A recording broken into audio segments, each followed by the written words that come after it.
Be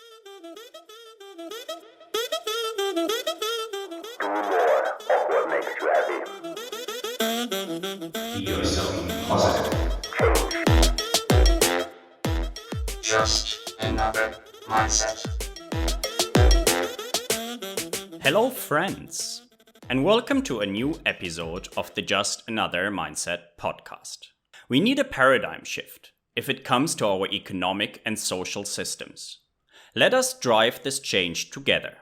The Just Another Mindset podcast shares inspiration and tangible techniques on how to create seismic shifts in an outdated system, collectively and for individuals alike.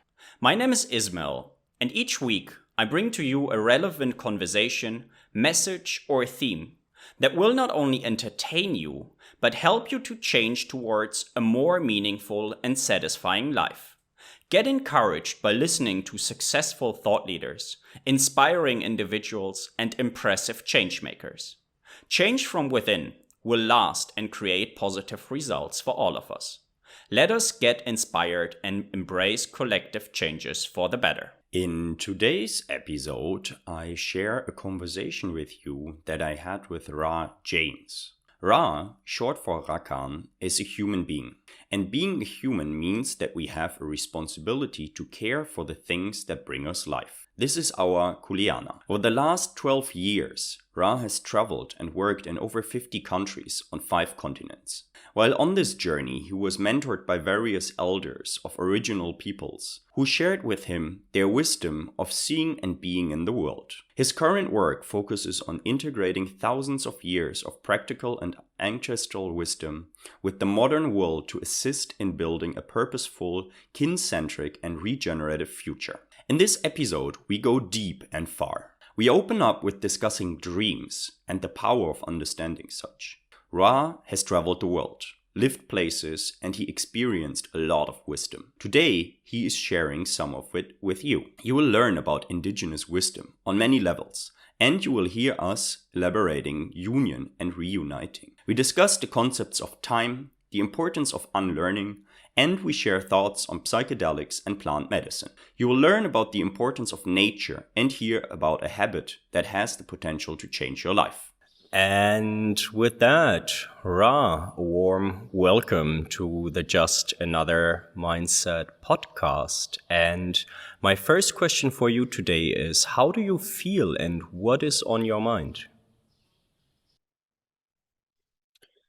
I feel a little sleepy. I also feel happy. And what is on my mind? To be honest, most days there's not much on my mind anymore. I more feel like I'm in a mind rather than things being on my mind.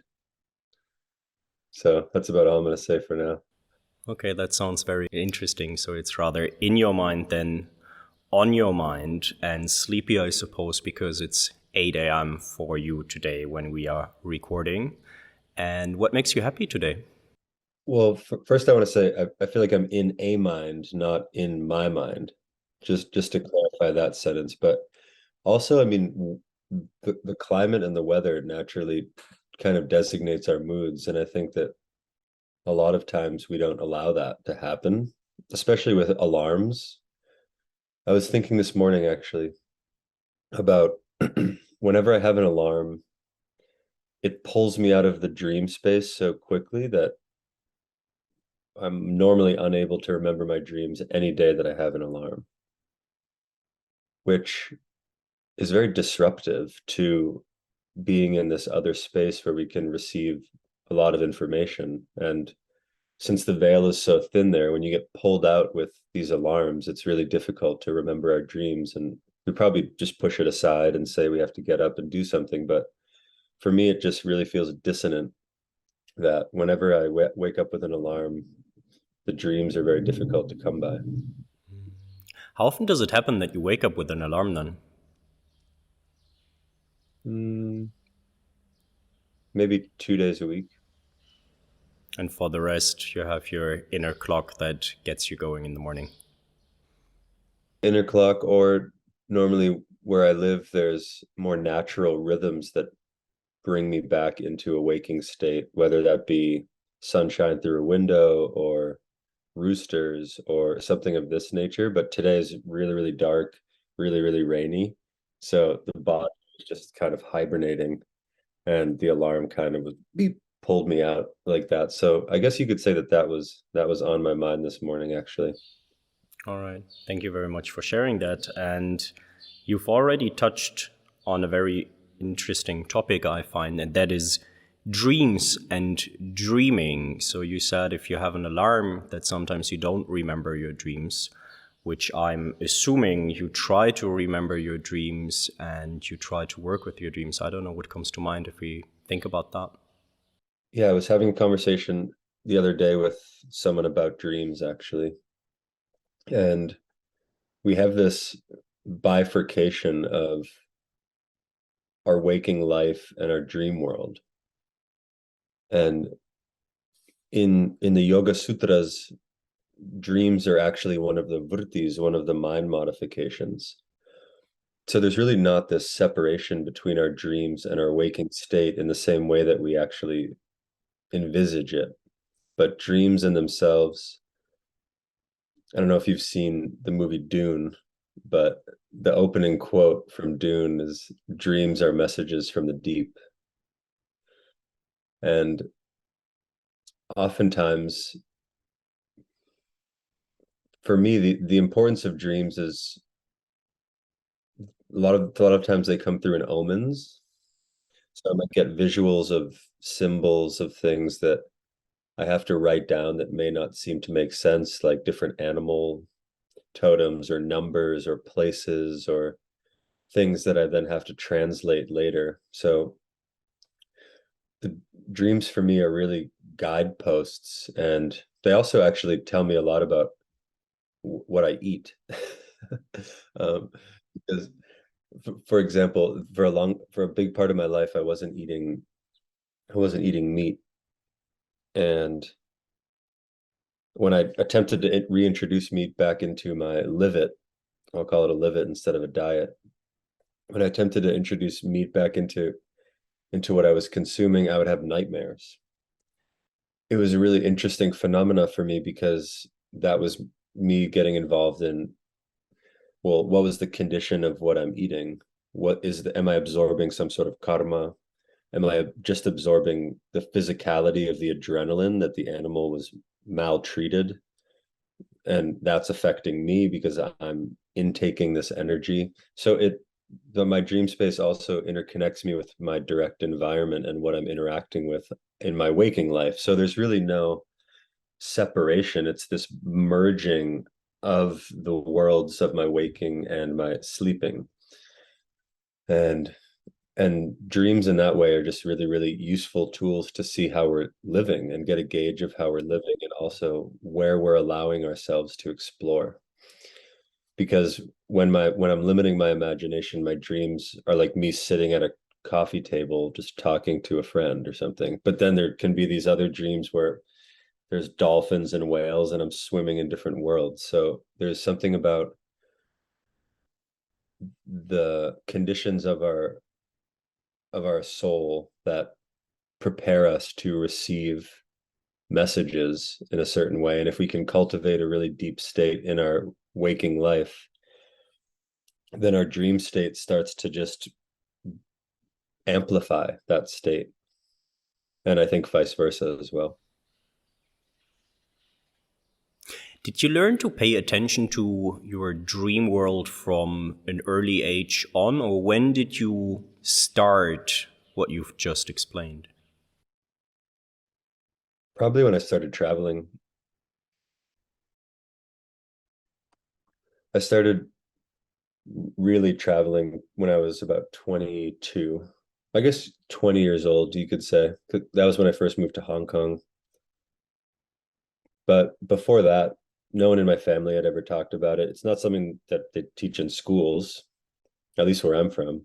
Um, so it's really funny actually that this is kind of how we're opening up because like I'm reading this book right now called All About Love by Bell Hooks, and she talks about how there's just so many schools for everything, like sexual education, blah blah blah, but there's no school for love. And similarly, we spend a large part of our life dreaming, yet never is this really introduced in education systems in the public consensus reality sort of sense. And love is something that's underlying all of our actions. We're never taught about love. In fact, we're very rarely even can we match when we define the word to each other. Like if you said what love was and what I said what love was, they might not even match. So within a relationship, if two people have two different definitions of something, both looking to attain that different space, yet neither one knows how that other person defines it, that starts to become a little bit of an issue. And I think that dreams are similar to that as well.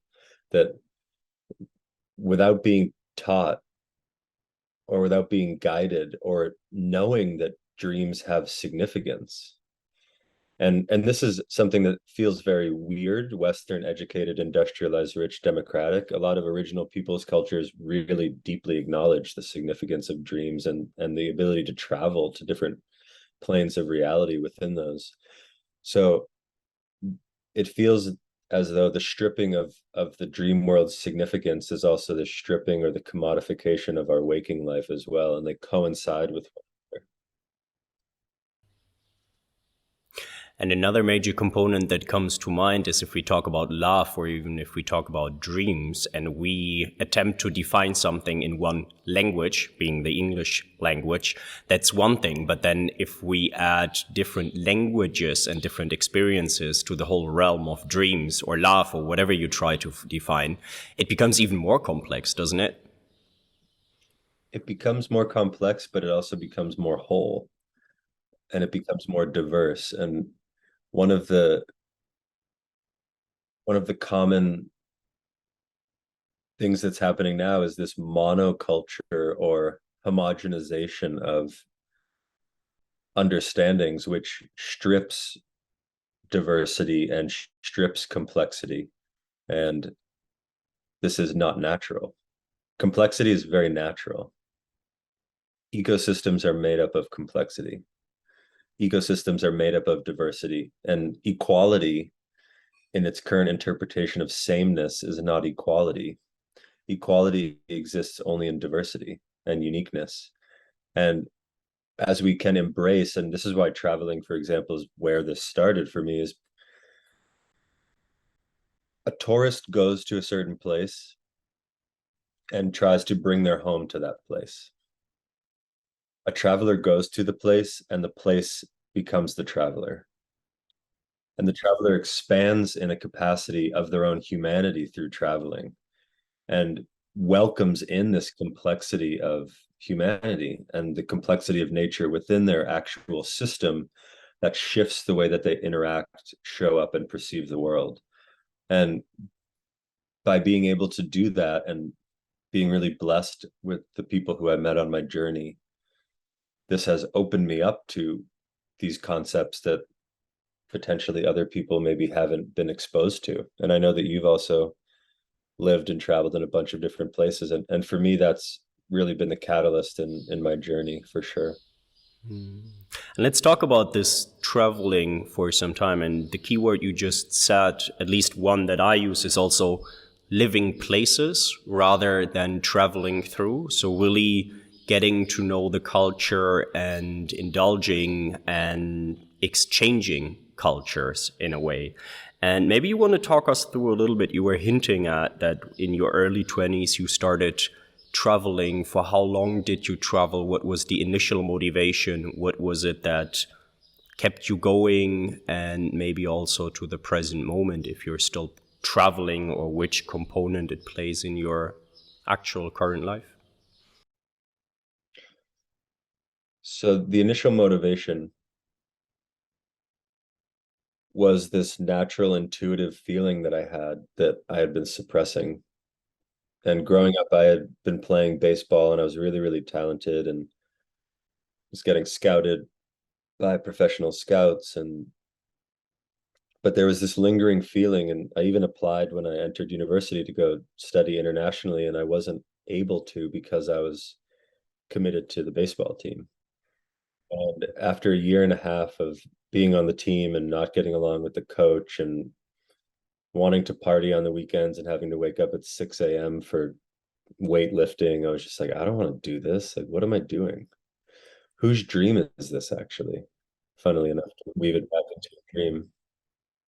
So I decided to move to Hong Kong and study Chinese philosophy, mainly because Hong Kong wasn't really even on my radar, but I also was cross-referencing credits so that I could go and fulfill my credits while simultaneously traveling. So I ended up in Hong Kong at the Chinese University of Hong Kong for the summer, studying Chinese philosophy and international finance and just exploring this other country. I'd been to Nicaragua for maybe a week. I'd been to Costa Rica for a week. I'd been to like Cancun and an all-inclusive or something prior to that, but I'd never lived in a different place and operated in that place, and then traveled to Thailand and Singapore and mainland China and Malaysia. And Hong Kong is this really great jump off point for a lot of Southeast Asia. And after being there, I realized that what I had called reality for my entire life was only one reality, and that reality wasn't actually one thing. And this whole concept of the universe is even a myth because it's a multiverse. It's an indeterminaverse, as Bayo Akomolafe says. It's this ever expanding, ever complex, ever differentiating, unique expression of meaning making. And after I returned back from Hong Kong, people said I was experiencing reverse culture shock. And the other day, I actually realized that it's reverse lack of culture shock. Because when I re-entered the United States, the current overlay on top of the original peoples whose proper land it is lacks this cohesive culture. Because culture and cultivation come from the same word.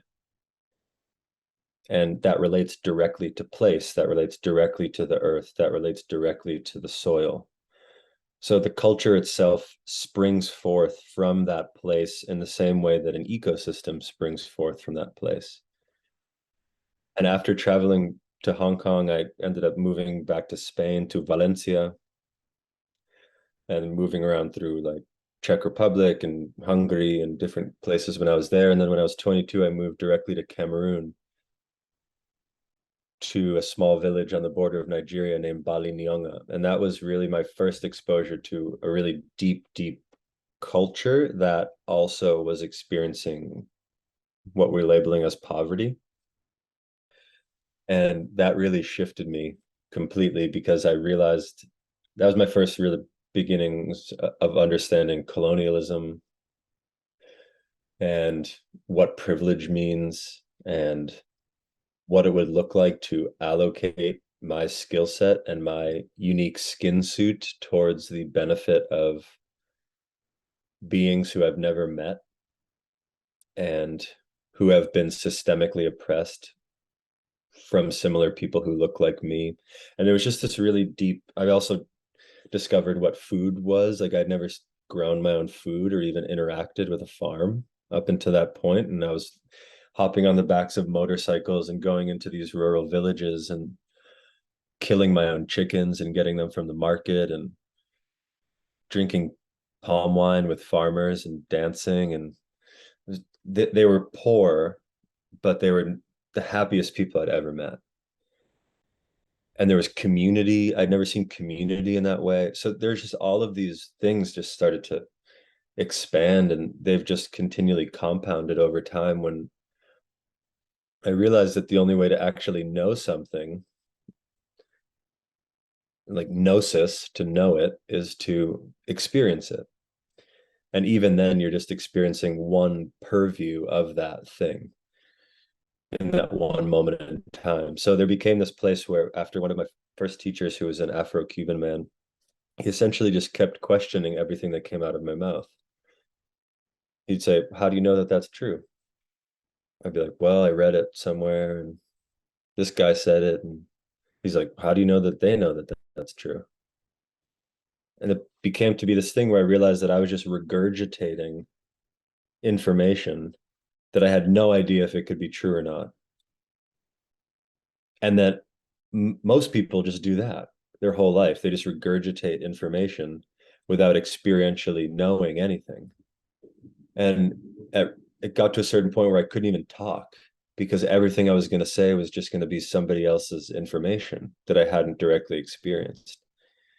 And that's really what launched me completely traveling straight for like 10 years straight was I need to experience the world. Like I don't know anything. You know, I remember him saying, I was like, I can't talk, like I don't know anything. And he's like, perfect, you're in the great place to start. And that really was, yeah, that was really important for me. No, I can imagine. That sounds very interesting. I have a couple of follow-up questions, but yeah, the first one probably would be you said you experienced a lot of things for the first time: community, food, culture, poverty, but also people being very happy. What did that do to you? I don't know if you recall. Did it create an urge to learn and experience more, which is what I suppose I'm hearing? But yeah, maybe I will leave it with that. At first, it definitely there was an endless desire to attempt to be satiated through culture and traveling. But at the same time, there was this subtle recognition that in the absence of something, you normally attempt to gorge yourself on it when you find it. So in the absence of culture, and this is where a lot of appropriation and stuff comes in, is if you're raised in a place that doesn't have a culture, and then all of a sudden you discover, you go down to Peru and sit with ayahuasca, and all of a sudden you're wearing all the clothes and the garb, and you're singing the songs, and you're wearing the stuff, and it's because it's like, oh my God, like culture, I've never had this before, like delicious, like blah, blah, and you just eat it like a big thing of spaghetti or something if you've been starving on the street, you know, because there's this absence and you're attempting to fill a hole through the externalization of that thing. Um, so there was definitely that aspect in there, which propelled me to continue to move and just discover and learn. There was also a really deep sense of sadness and anger that wanted me to basically just say fuck the system, fuck everything that has ever happened, and like this is ridiculous. How could this have happened?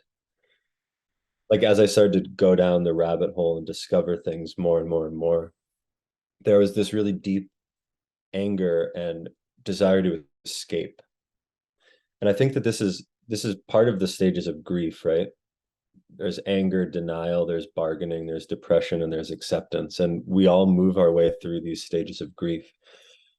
But even now, there's still such a strong escapism mentality that exists, even within different New Age spiritual communities, right? This like transcendent, get me out of this place and re-assimilate me into the ether type of understanding that is really escapist, like escape the matrix. I mean, this is a big phrase, right? But the matrix actually comes from the word mater, which means mother. So I often go to people like, well, once you escape, you have to re-enter anyway. You just come in through a different side because you can't escape anything. It's like Ram Dass says, like, well, you can sweep all your stuff under the rug, but you sit on the rug. So where are you going to go? Is it much rather about integrating your experience and the truth that you have cultivated over time, or what is it that you are suggesting to deal with such an urge to escape or change something? Yeah, escapism exists in duality. Like another quote from Ram Dass, everywhere you go, there you are. You know, so what are we really going to escape from? It's kind of this thing that we almost can't deal with that level of pain or that level of grief, or there's something that wants to like push us out into a space where we finally feel free. Yet this definition of freedom without responsibility is escapism. So it's a valid feeling. So, I mean, for me, it's been this continual, there's been cycles of it where I feel a certain way, this emotion comes, here I am now, integrate it, move deeper into, well, how do I actually embody an action that could facilitate the reclaiming of wholeness of this thing that's creating the urge to escape? And if I can integrate that, meaning bring it into my being, similar to the Guest House poem by Rumi, if I can integrate these things into me rather than push them out, like healing, for example, right? People often are disgusted by some of the things that they find within themselves. But it's like our teachers like, just bring them in for a hug. Because whatever this shadow golem-esque thing that you witness, even in the world or in yourself, can you love that thing? Because love will dissolve that rather than pushing it out into the margins, which is what we do with death, which is what we do with the places that we drain all of the resources from for our economy, which is what we do with culture. We push it out to the margins. And I was talking with Tyson Yunka Porter the other night for a podcast that I run, and he's like, the closer you are to the center of power, the less culture. And I found that such a really deep, deep, powerful statement, because to attain power in the current sense of our economic system, it requires dominance, and it requires the pushing away of culture, because in proper cultures that are connected with the earth, you can't accumulate dominance and power and wealth in that same way. So the more heightened that you get into this state of power in the current dominant hegemonic worldview, you push away to the margins all of these other aspects of culture that are really, really important. And that's really painful to witness and to know. And so for me, grief is not something, it's not a one and done. It also doesn't mean sadness. It really means the ability for life to impress upon you, which I believe is a quote from Stephen Jenkinson. And that's a really beautiful way to view grief, because it's the ability to feel life. And if we're not feeling life, and another quote from Francis Weller, if we're holding our grief behind us, it pulls us out of life. But if we're holding it in front of us, it pulls us deeper in. And this is the whole journey, is to return back to life. This is yoga. This is all of these things. They're all merging into one thing, right? This union. The union and yoga has to exist because we have an illusion of separation, or else yoga wouldn't exist. So what is the process of union?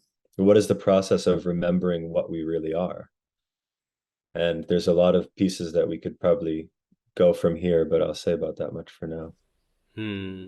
Yeah, what is the process of union? I think that's a beautiful question. And also this radical acceptance, perhaps, of all the different parts that lay within you. And I would be very interested. I hear that your journey, your travels have helped you also doing a lot of the self-work, but maybe there were particular experiences that helped you to reinforce such a worldview that you want to need to integrate all parts of yourself into a greater being.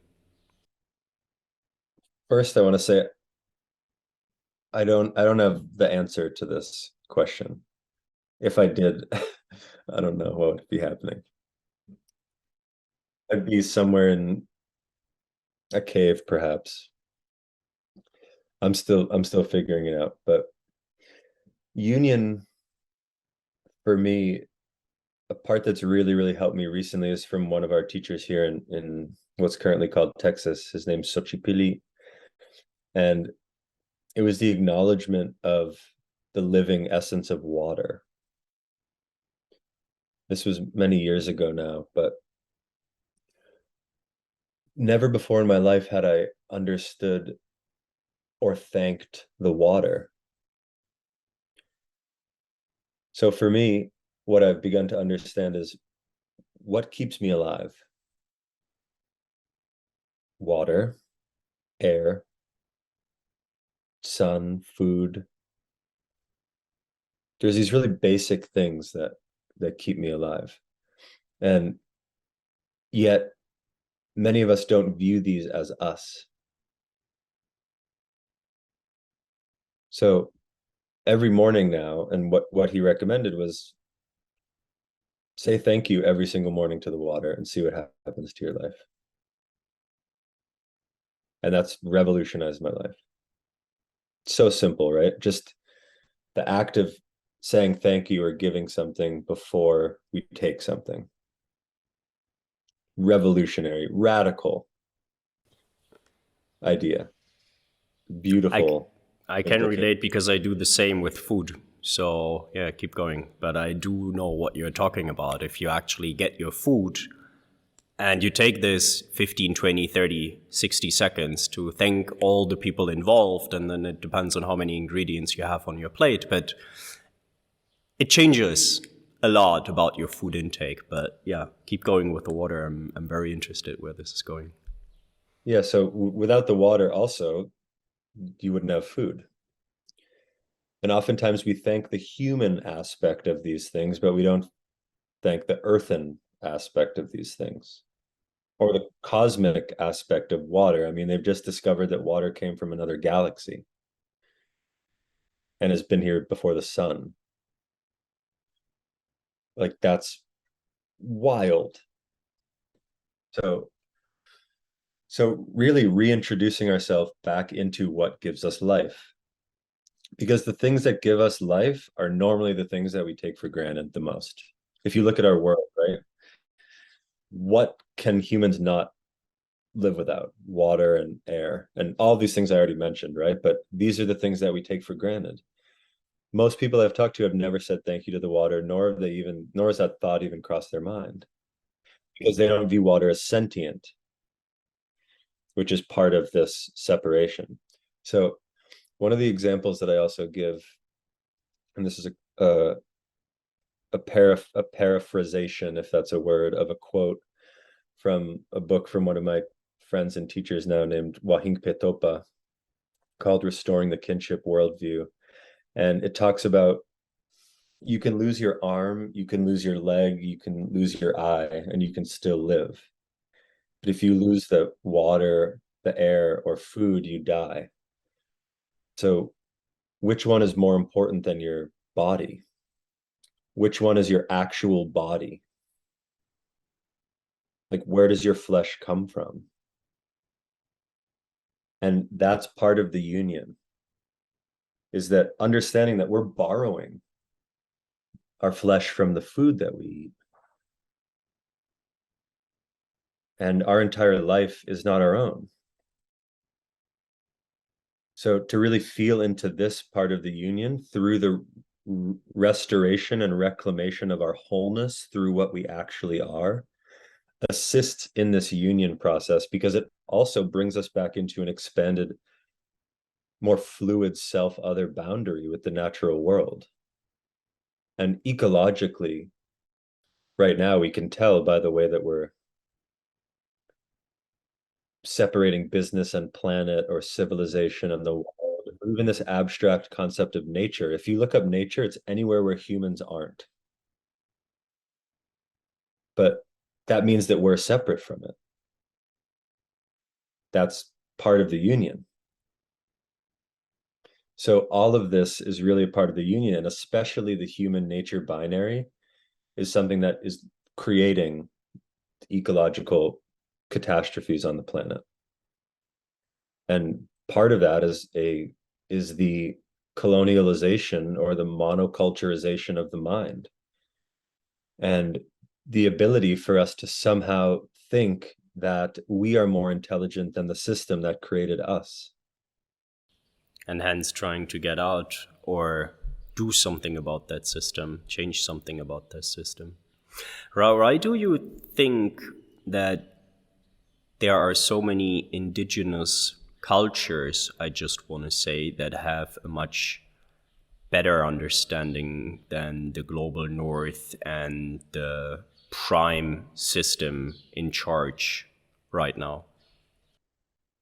I wouldn't necessarily be able to speak for these cultures, but from where I'm sitting, through our definition of culture, meaning place-based emergence of meaning making and interconnection and thriving, these cultures are emanations of the place that they're in. So you, without functioning in right relation with that place and natural reciprocity and regeneration and within limit as well, without these things, you don't survive. Nor do you thrive, nor do you have a beautiful life where there's abundance and community and joy and music and happiness and all these other things. And it's not to say that these cultures don't have any negative, quote unquote, negative aspects to them, but there's not this dominant hierarchy that emerges in the same way that it's emerged in the global north. And really, if you trace a lot of this stuff back, it's a lot of it stems from the church, and a lot of it then stems from the enmeshment of land as capital to finance debts of war and resources, and then that just kind of spiraled and started to become a self-organizing system. But even, for example, from what I've learned a little bit, I'll just say this much, that when I was up in Alaska, I was there supporting the herring protectors up in Sitka, and I asked this one Tlingit man what his favorite word was, and he said a word that roughly sounded like stepping in the mud. It was like, I don't even want to attempt to pronounce the word, but the word that he said sounded like a person stepping in the mud, and it was the word for mud. And that, for example, is just how deeply interconnected they are with the environment, is that the language is sonic. The language emerges from the place. Like, for example, in Guatemala, I was staying at the lake in Tsununa, and the word for hummingbird is tsunun. And if you listen to what a hummingbird sounds like, it kind of sounds like tsk, tsk. So the word itself is the action in the natural world. So because there's such a sense of listening and being a part of that environment, that the language is actually informed from that place. And what I meant by they're emergent upon the environment is that just like the hummingbird is there, they're there too. It's not this thing that takes over the entire environment. And there's a chart that describes this for people who like charts. There's a human at the top and then all the other animals below, or there's all the other animals and then the humans are somewhere mixed in there. And that is in itself, for me, what a culture is related to. It's also just related to making meaning with each other from that specific place. And a lot of times the current process is, well, that's a really cool artifact. Let me take that thing out of context and not know the language or not know any of this stuff. And that strips the person attempting to acquire something like from a museum, a part of a culture that exists within a deep, beautiful tapestry of complexity and context that is impossible to render from an item. So culture for me, I don't have an answer as to why or how, but for me, from what I've learned through traveling, it's even the colors, this everything is coming from the place. And Martin Prechtel, who's a really beautiful author, and he teaches at his school called Bolad's Kitchen. He the process is he's really reconnecting people with the indigenous soul and tracking things back to their origins. And you can call this going upstream if you wanted to group it into this other category. But how often do we follow the thread of what we interact with on a day-to-day basis upstream towards its origins? Like, consumerist culture has happened because we've desired to maximize our convenience and outsource the effort to create the thing that we normally would have just been creating. So instead of me buying this mug from an artisan in Oaxaca, why don't I learn how to make a mug? Like, how many metals and parts and processes are in this computer? Like, is it even possible for me to track that? Or is anyone putting offerings down in any of these places? It's like there's no way for anyone to know this, right? But I'm so separated from the origins of the things that I interact with that how could I possibly be grounded and connected into the reality of what's happening in the world? One follow-up question I have when you talk about those experiences and the exchange with indigenous cultures, and you also talk about language, the mud, the hummingbird. How do you interact with individuals or groups from all over the world? Is it in English, or do you speak many native languages? How do you deal with language and meaning making, I suppose? Yeah, I'm just a beginner in these ways, but I've been attempting to learn some words and phrases, and at least the way that things are viewed through English, which often is really difficult because English is transactional and rootless and the language of neoliberal globalization. And to attempt to translate verb-based living quantum languages into noun objectification language is very difficult. Yet I'm doing my best to subvert English back into an animate language. So that's really been my main process at this point, inspired through Martine Prechtel, actually, to begin to even understand that the way that I'm viewing the world through English is mostly objects, is mostly nouns. And nouns are inanimate, which is why so many people have never thanked the water, because water is a noun and a noun is an object, and I can exploit it and it's inanimate, and therefore I'm in control of it. And by subverting English and beginning to realize that everything is a verb, I mean, even love is a noun, life is a noun, I is a pronoun. Like, am I a stagnant object entity? Is life a noun? How could that be? So beginning to understand, first of all, how English and all of our languages are made up, even with tenses. Tenses commodify time. English has like different tenses or something, as one of my friends was saying the other day. So basically within this, like, understand how language is altering the animacy of life, which is based upon verbs or relations, and that also deals directly with time. So there's something about our interpretation of life and our interpretation of time that are altering our reality within our language.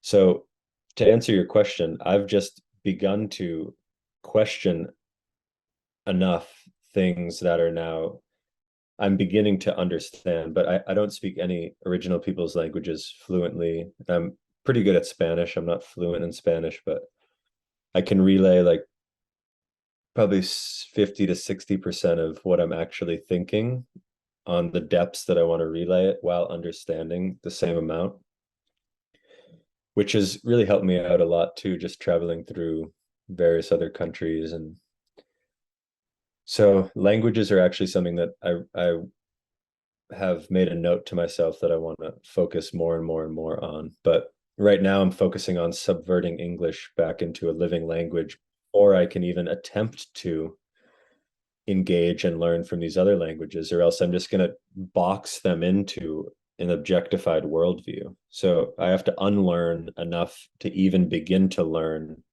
the other languages. Ra, you touched on another very interesting point, I believe, and that is time. What is your understanding of time? What is time for you? That's I'm still learning what time is. I mean, some people say time's not real. Some people say nothing's really happening here. Some people say time is linear. Some people say time is nonlinear, cyclical, or seasonal. Some people say time is a god or an energy that you just have to feed.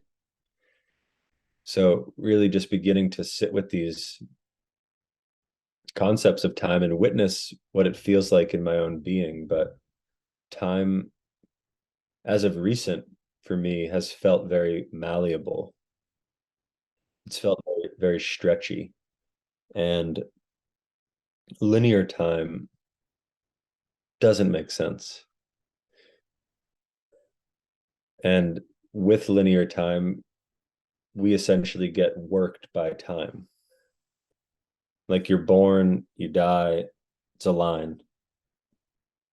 Maybe you get married, maybe you have kids. You know, it's like the board game of life. You pick up a pink or a blue in the car and you drive around, you know. um, but nonlinear time is more in line with ecology, since things operate in seasons and things operate with the moon. So like we all know that the moon works with the ocean, collaborates with the ocean. So within us, there's all of this water as well.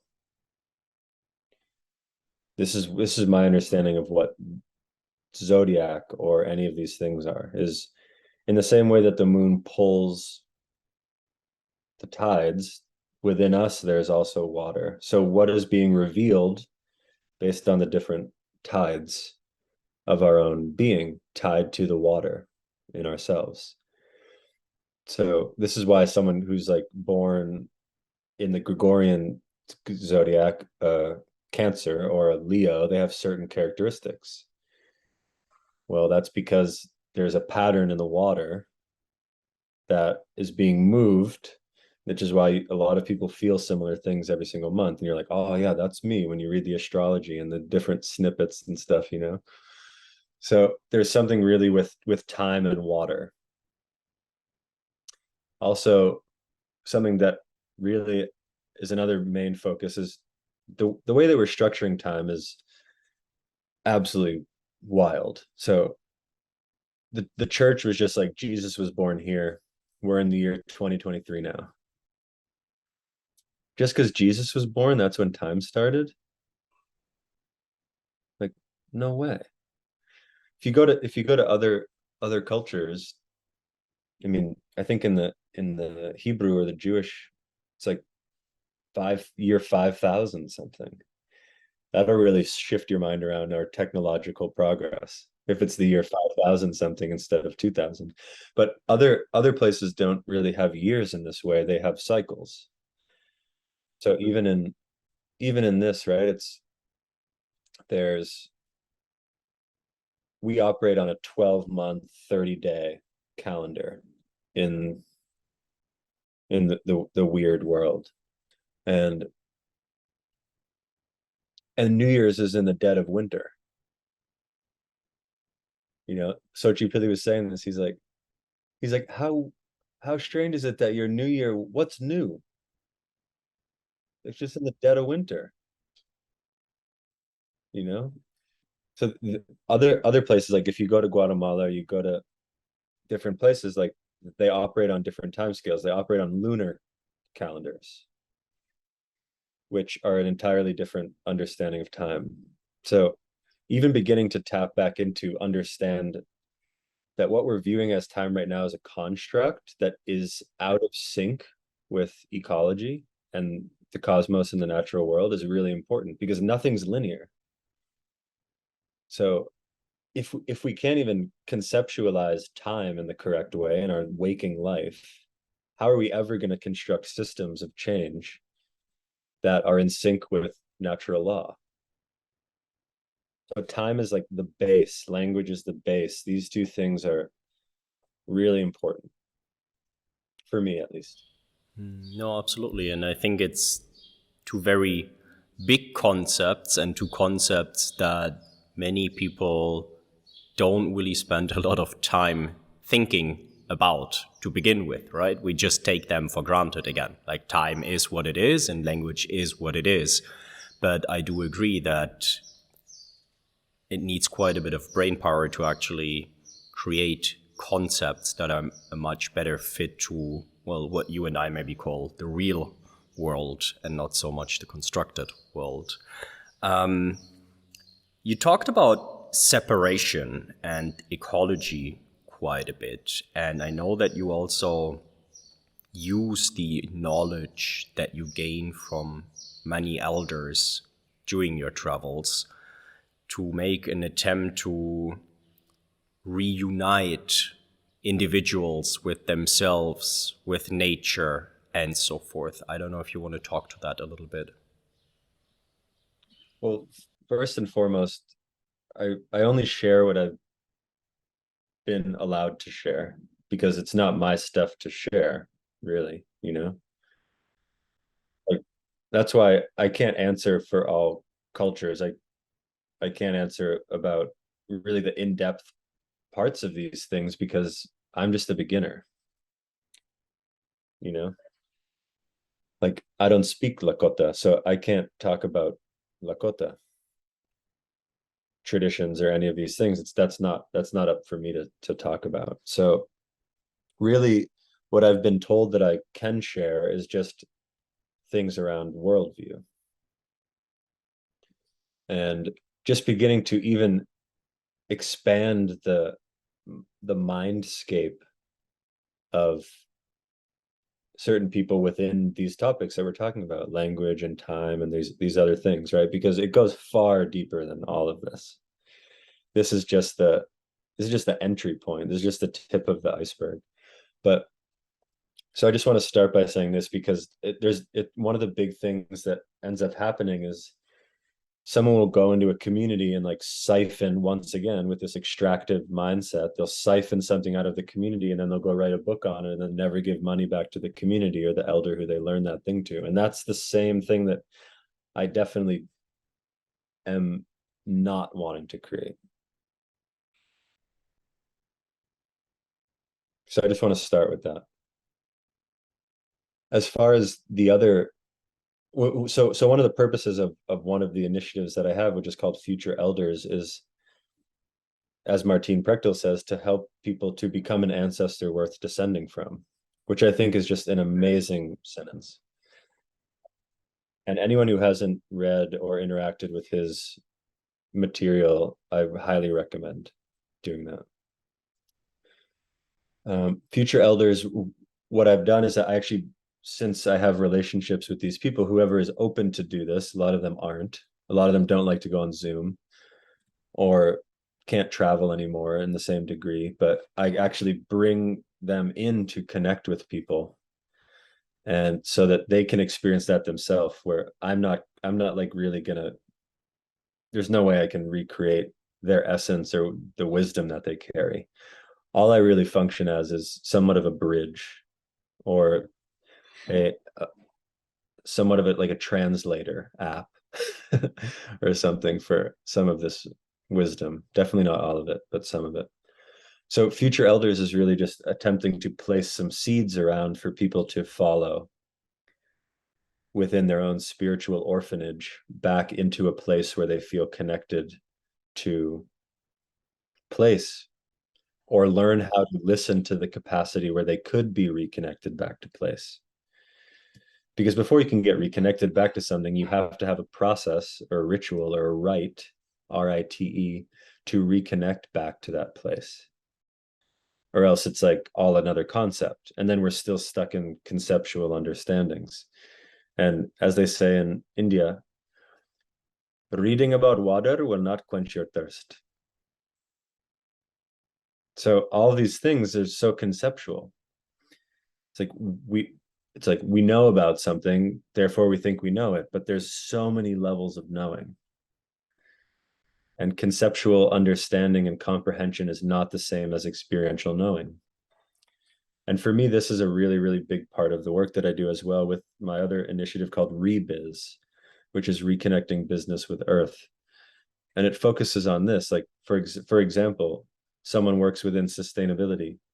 I ask very often, I say, how many of you have ever planted a seed in the ground and grown it into food that you can then eat and feed your family with? Less than 1% easily. So if we don't even have the understandings of how to sustain ourselves, how can we systemically create a system of sustainability within which other people can function under?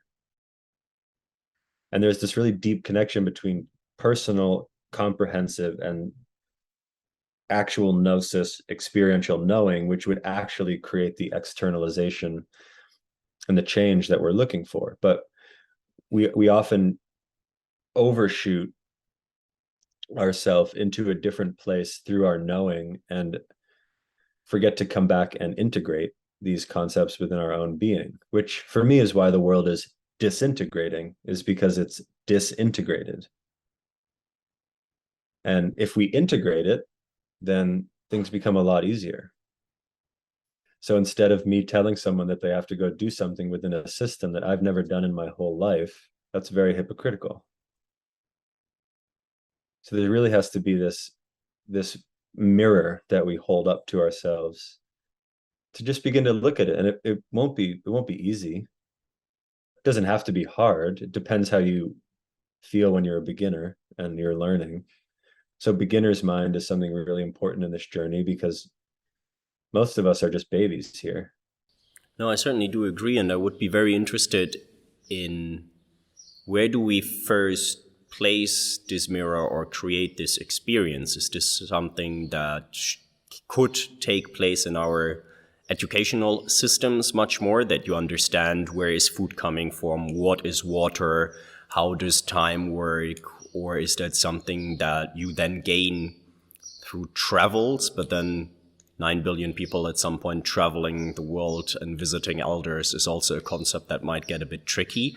So where is the lever that we can attempt to change something? Education or re-education or unlearning for me is one of the main aspects that I focus on, is unlearning. So for children, they don't really have to unlearn that much from the get-go. Like they're in wonder, many of them. This is maybe a generalized sense, but they're able to access emotions instantaneously and not suppress them, which is why a child could cry and then within 5 minutes is smiling and laughing and eating something, you know? So there's a fluidity of emotion. There's a continuous wonder and awe for nature. And a child's outside digging in the dirt unless they're told that they can't go outside.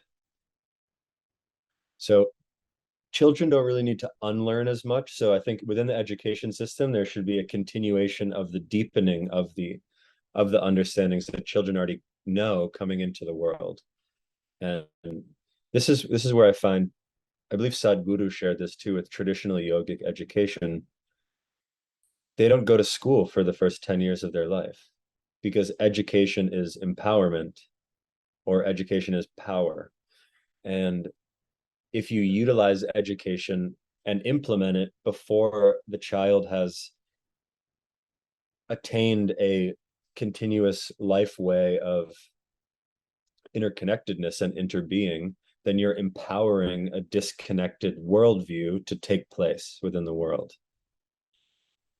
So they only teach children after a certain age certain concepts, because then they can act upon the education as this catalyst of power within the interconnected worldview. So for me, this part's really important. So I think there's a specific educational process that could probably work, and for me, it would work best within different places in the world, because then you're reintroducing people to place within the education system.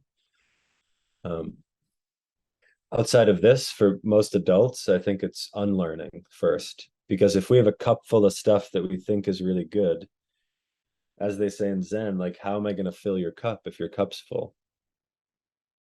we have to empty the cup. First of all, we have to be willing to understand that what we've picked up over time may not be correct. That takes humility.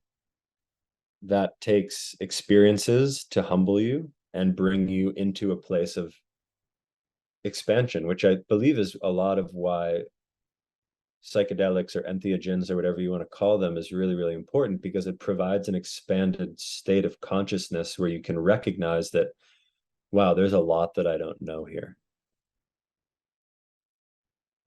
Wow, I'm looking at the same thing that I've looked at my whole life, my hand, for example, and I'm like, oh my God, that's my hand? Whoa, look, I've aged. And all of a sudden you're conceptualizing age and all of this other stuff, right? So to bring us into that expanded state allows us to unlearn. But then it's what is supplemented within that unlearning. And then that's the re-education process. So there's a lot of different processes involved, but for me, the re-education or the re-implementation of a higher order of memory comes in, and it's really important to do them in the correct order. And the order is non-linear.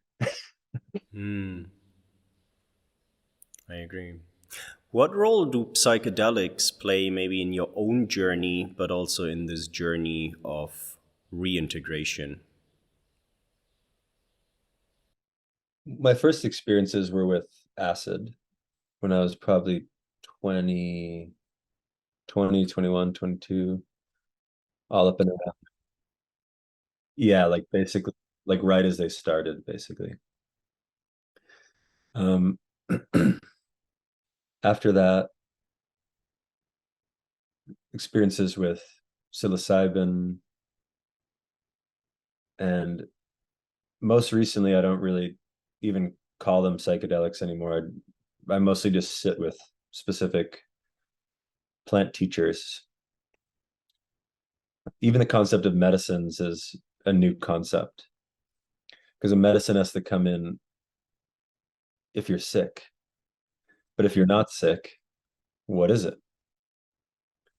So, but these are medicines for our current world, because there's a lot of sickness, there's a lot of illness, there's a lot of unwellness, there's a lot of dis-ease, there's a lot of, as some people call it, the wetiko, the psychic virus, which is what people reported that the colonists coming to Turtle Island, which they called the New World, which is really funny. Even the New Age is like, what's new about it? We're just going back to the source, or attempting to. Maybe we get lost along the way. But yeah, there's a psychic virus that these medicines, if administered and taken in the correct way, help to alleviate that virus. And the virus is individuality. That's the real psychic virus. Because as we already highlighted in our talk, like, how could we ever be alone? My body's not even my own. Where am I an individual? You and I are breathing the exact same air right now. All of our food comes from the same soil. How am I an individual? My lack of individuality doesn't not make me unique. And this is really important. Individuality and uniqueness are different. But the virus is individuality, because individuality creates the conditions for narcissism and dominance, which is why the dominant hegemonic worldview is what we witness as this overlay on the world right now. And the sentence that came to me while I had just left Ireland and did my TED talk over there, and then I was in the UK, and this line came to me, that healing our individual traumas is about healing the trauma of individualism. And for me, that's really what it is, because it's never been about me. Even my life is not about me. Like, this is what it means for me to be partially about being an elder is like, do I have the capacity to work and live my life and plant a tree that I will never sit under the shade of? There's stories of people in Mexico, like when they grow the maguey to do the mezcal and the different things, those take 40 to 50 years to mature.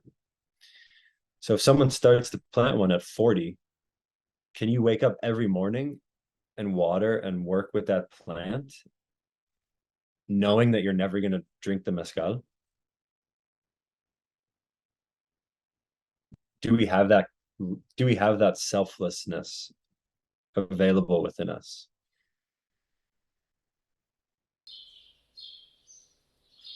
I would argue that many have lost it, and I would be very interested in hearing your idea of where this virus of individualism, which I agree to, comes from, and how we can potentially also cure it with somewhat more collectivistic approaches. If you find out where it comes from, let me know. I think it's just something that's it's a seed of possibility within humans. And cultures had constructs and boundaries and systems for disabling that seed of narcissism and dominance to rise. So instead of the current pseudo culture, which is manufacturing narcissists, there were systems in place to prevent narcissism. And Tyson Yunkaporta writes about a few of them in his book Sand Talk, which also is an incredible book if anyone hasn't read that yet. So this thing of individualism, if left unchecked, is where it gets out of hand. And especially if it's glorified and rewarded, which right now in the world it's rewarded. Like the people who are the most successful have isolated them the most from right. Like think about Hollywood. Like they have to hide when they go outside with hats and glasses and fake mustaches and googly eyes or whatever they're doing, right? It's like they're unable to even integrate with the we. They're so in their eye that they can't do anything with the we, or at least in this same way that we're talking about. So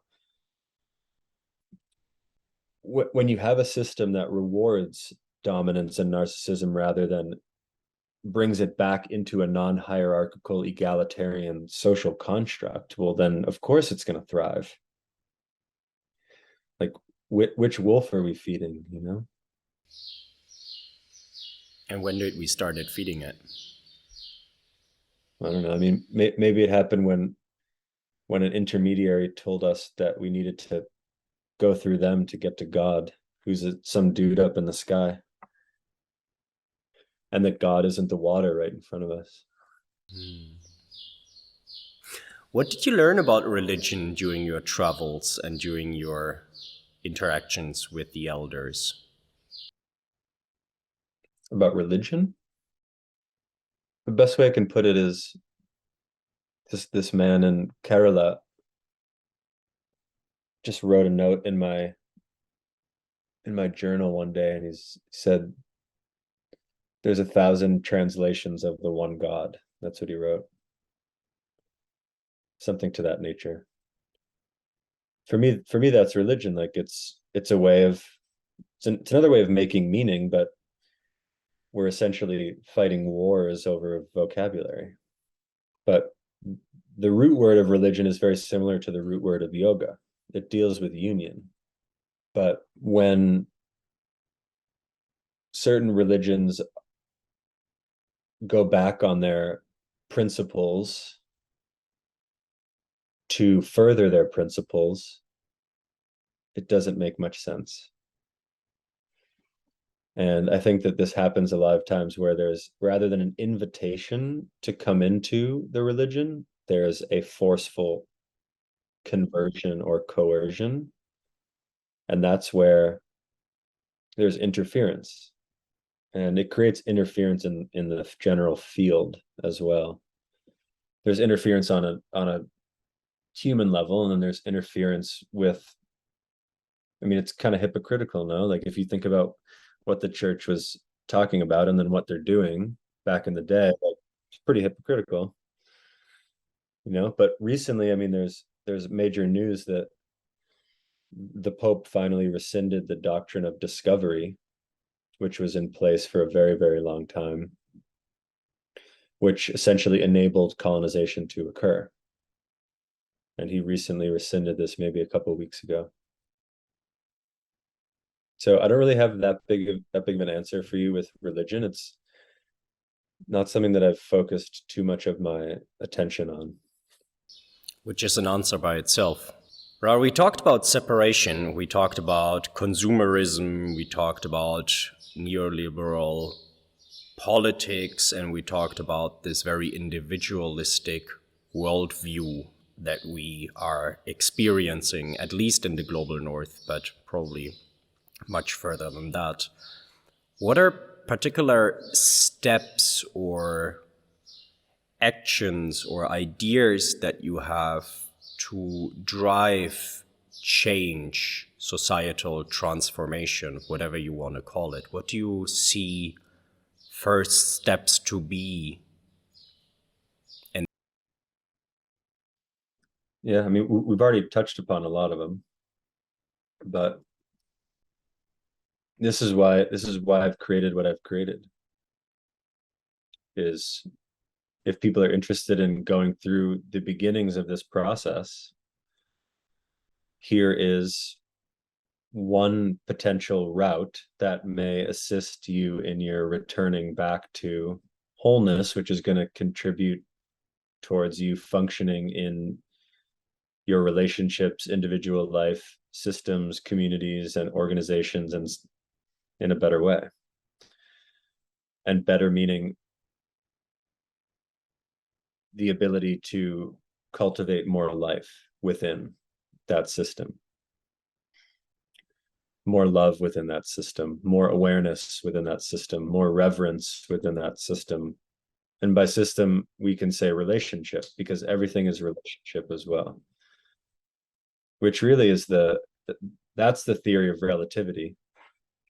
It's not a new thing. Maybe mathematically, really amazing that Einstein mathematically documented the theory of relativity. And I remember listening to a podcast from Teokas and Ghost Horse, and he's like, yeah, the theory of relativity, like that's obvious. Everything is our relatives.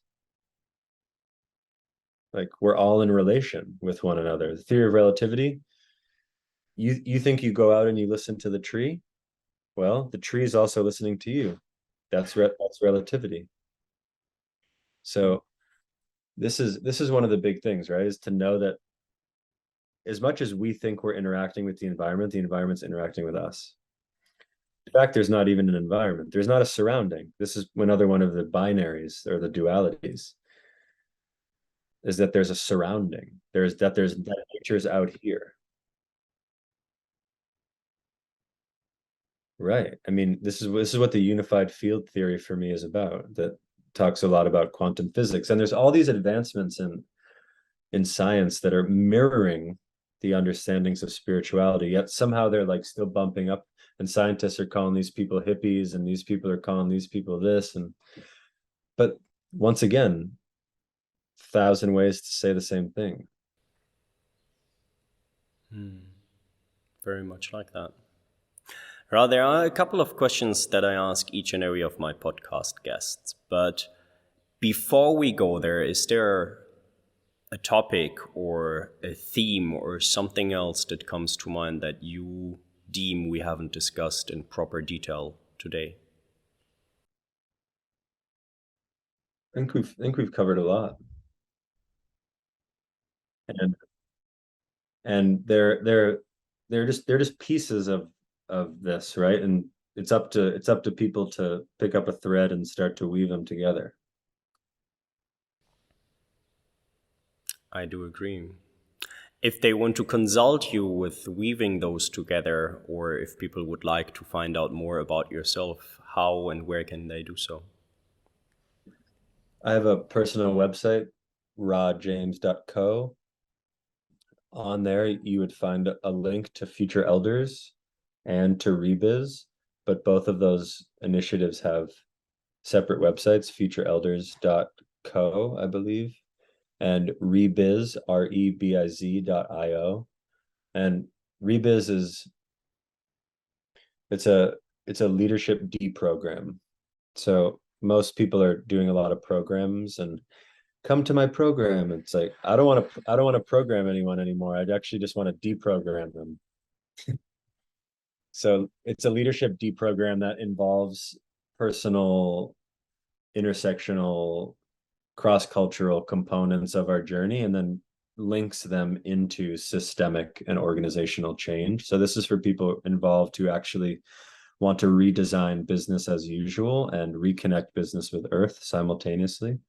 And then Future Elders, as I mentioned before, I'm working on a podcast with Future Elders, and then it's also an initiative to connect people with elders when those people are available.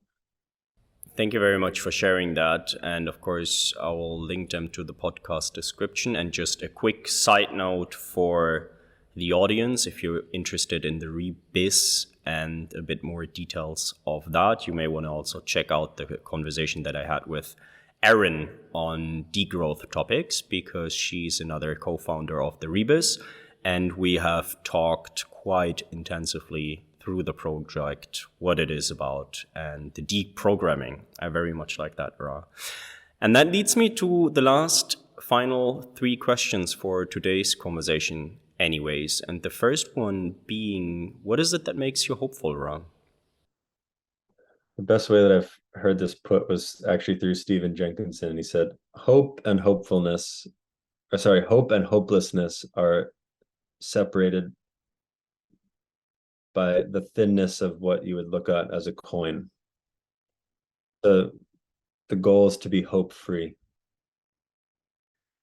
The goal is to be neither of those and to just be free of hope, because hope is out in the future. And to pull that back into now, we just act in accordance with what we would be hoping for, because hope also feels a little bit bystanderish. It brings us into like, well, I hope the government will fix these policies. It's like, versus I need to do something about this now. Like, let me learn how to do this. Let me actually turn my hope into agency and act. So for me, I love how Stephen Jenkinson said that, be hope free. It's a very interesting perspective. Thank you very much for sharing that, Ra. The second question would be, who are your mentors and who do you personally look up to? Too many people. There's mentors and there's moontours too, men and women. Because even mentor is it's all men, And moontor sounds better than womantor to me.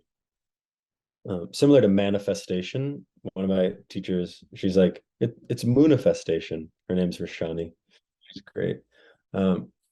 So I have mentors and moontours, and there's far too many of them to count.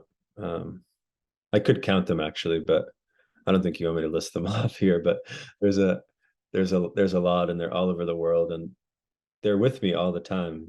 I mean, a lot of the stuff that we're even talking about, they freed the space within me and cultivated the soil within me to even begin to view things in a specific way that has been so helpful for my overall happiness and life, and connecting the dots between things that have somehow seemed disparate and disconnected.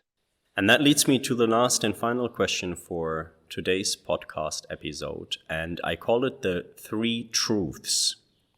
So, Ra, I would like you to imagine that you are traveling all by yourself in space, actually for quite some time. Could be a couple of months or even years. And after all that solo travel, you encounter a human-like species, and they can only process 3 facts or 3 truths about humanity before they decide whether or not they want to get to know us. What is it that you tell them? Very interesting question.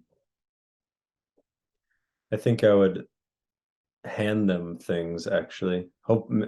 Maybe I have these things within my spacesuit, but I would hand them a glass of water, a kernel of corn, and a djembe drum. So, and within those, they'll witness our love, and they'll witness the bounty, and they'll witness music, and they'll witness joy, and their bellies will be full if they can digest the corn.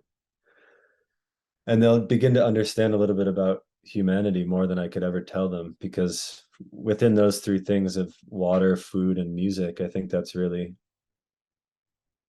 feels like it sums up a lot about what humans are all about. Maybe if I could add one thing, I'd add a flower.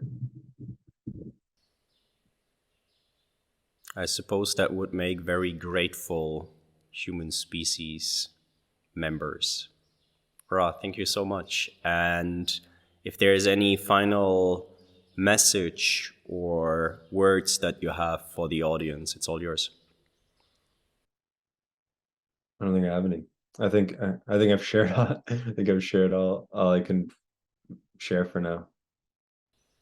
Ra, thank you so much for sharing, and talk very soon. Aloha. If you enjoy this podcast and learn from it, please feel free to share this episode with a friend or two, and make sure to subscribe to the Just Another Mindset podcast on YouTube, Spotify, and Apple Podcasts. If you're listening on Apple or Spotify, please use the next 10 seconds to give the Just Another Mindset podcast a rating, and know that you will help me to create more meaningful content like this, and also that it will help other people to find this content and get inspired as well. If there is any future topic or guest that you would like to hear more about on the Just Another Mindset podcast, please let me know by leaving a comment on YouTube or sending a mail directly to contact@ismaelwondergarten.com. And if nobody told you lately, be reminded that you are worthy, you matter, and you can achieve anything.